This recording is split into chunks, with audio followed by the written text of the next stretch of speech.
नमस्कार शेतकरी मित्रांनो, महाराष्ट्र राज्य सरकारने शेतकऱ्यांसाठी एक महत्त्वपूर्ण निर्णय घेतला आहे। मित्रांनो, 11 जिल्ह्यातील शेतकऱ्यांची नुकसान भरपाई मंजूर करण्यात आली आहे। जानेवारी 2024 ते मे 2024 या कालावधीत झालेल्या अवकाळी पावसामुळे शेतकऱ्यांच्या पिकांचे मोठ्या प्रमाणात नुकसान झाले होते।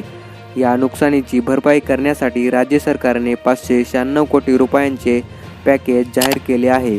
या निर्णयामुळे राज्यातील 16 जिल्ह्यांमधील शेतकऱ्यांना मोठा दिलासा मिळणार आहे। शेतकऱ्यांसाठी जाहीर करण्यात आलेल्या या मदत पॅकेजमध्ये अनेक महत्त्वाचे मुद्दे समाविष्ट केले आहेत।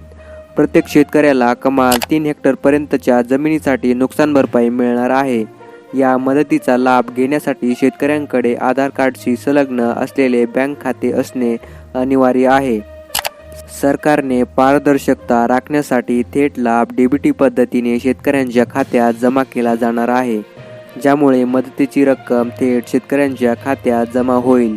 राज्य सरकारने नुकसान भरपाईसाठी 16 जिल्ह्यांची निवड केली आहे, जिथे सर्वाधिक नुकसान झाले आहे। यामध्ये विदर्भ, मराठवाडा आणि पश्चिम महाराष्ट्रातील जिल्ह्यांचा समावेश आहे।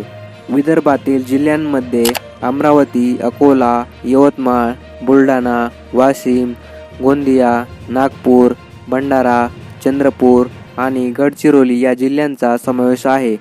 पश्चिम महाराष्ट्र आणि उत्तर महाराष्ट्रातील जिल्ह्यांमध्ये अहमदनगर, नाशिक, धुळे, जळगाव, सोलापूर आणि पुणे या जिल्ह्यांचा समावेश असणार आहे। अवकाळी पावसामुळे शेतकऱ्यांचे मोठे नुकसान झाले होते।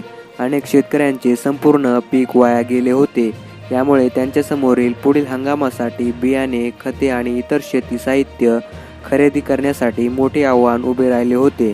या मदतीमुळे शेतकऱ्यांना पुढील हंगामाची तयारी करण्यास मदत होणार आहे।